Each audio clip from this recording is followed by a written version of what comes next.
You know, the comment I get more than almost any other is this: which one should I actually buy, an iPad, laptop or PC? I've had this conversation in my DMs approximately like 200 times this year, which means this video is sponsored by whichever one you already own. I'm obviously kidding because nobody sponsored me for this video, and I honestly wish someone had, because I've bought each of those things and I'm going to show and review them for you today, which means my bank account is screaming right now. But to sum it up, there's going to be a situational answer, which is going to annoy some of you, right? But if you owned a company, you wouldn't hire one person to do every single role, you'd hire different specialists to do each thing. So I'm going to tell you where each thing thrives and falls, and which single device you could survive on if you can only pick one. And we're going to start with the iPad first, because I feel like it's the most underrated. And then we're going to move on to the laptop and the PC. There should be time marks right here. So on the iPad, the battery is the first thing you start to notice, and then you stop noticing it, which is a good thing. It instantly turns on, it's silent in use, and you never are sat there going, oh no, I've only got 10% left, because the battery life is pretty decent. It's really great to hold for an hour or sketch with. That's where a laptop kind of falls, because the iPad is meant to hold in your hands. It doesn't get too hot and it doesn't make extreme noise, so it's great for a handheld device. If you're doing anything visual, sketching, annotating a PDF, maybe a shot, or writing down a quick mood board, the pencil with the screen is probably the best bet you have. Nothing about a trackpad or a plug-in tablet actually replicates the feeling of drawing onto something and having that responsive time. And that's kind of not really up for debate at this point. So the iPad is probably the fastest of the three to take you from I have an idea to I've captured that idea. You open it up, film something, mark it, and then you're done. A laptop kind of makes you sit down, you know, at your desk. This doesn't. This can be used anywhere. But if you try and actually work on it for a full day, start to finish, that's when the cracks kind of start to show. File management is still the weakest point of an iPad. The second your work kind of involves juggling a load of files, especially if they're large and pulled from different places, or if you want to use things like Photoshop with multiple layers, it has to kind of fight the whole way to get through that. It's gotten better every year, sure. This iPad has improved since it was first released, however it doesn't beat that desktop power. And the moment you need one specific software that doesn't have an iPad version, you're kind of stuck. And that's it, that would be conversation over, and you're going to need a different machine anyway. The laptop's actually probably the generalist. It's great at a lot of things, but not perfect at one thing.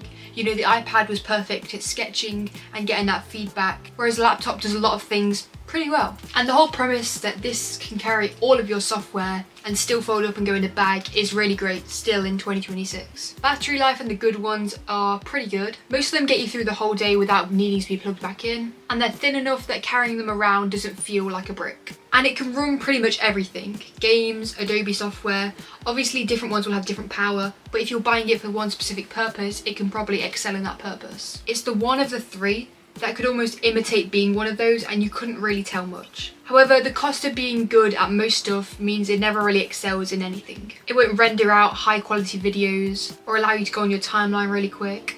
A long export or complex design, they all kind of make the laptop struggle. And you have to realise, this PC is a lot thicker than this laptop.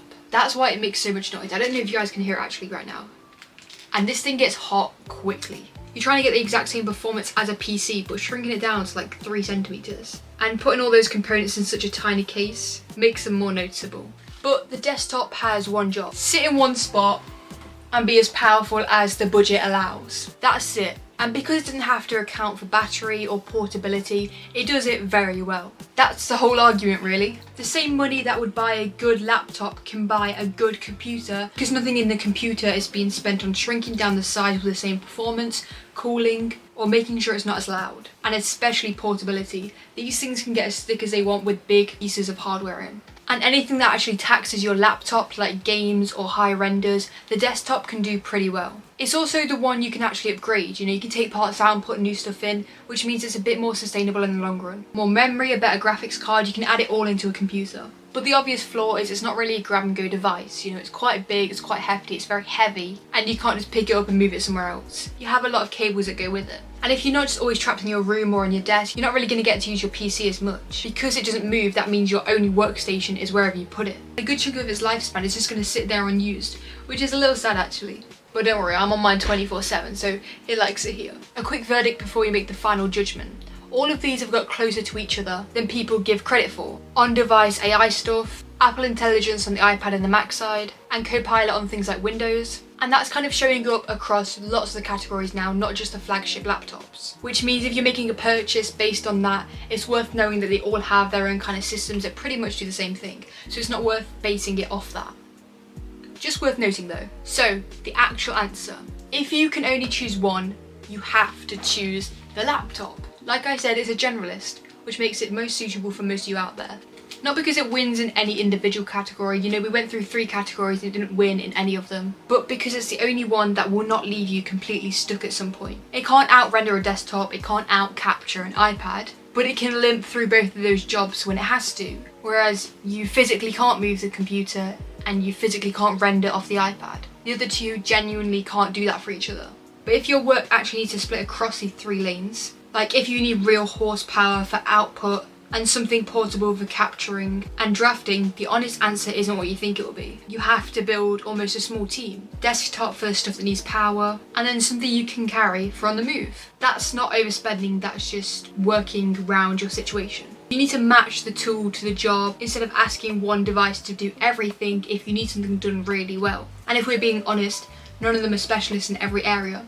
So you have to pick and choose your battles. Like I said, I'd recommend a laptop if I don't know your situation and it's just a general answer.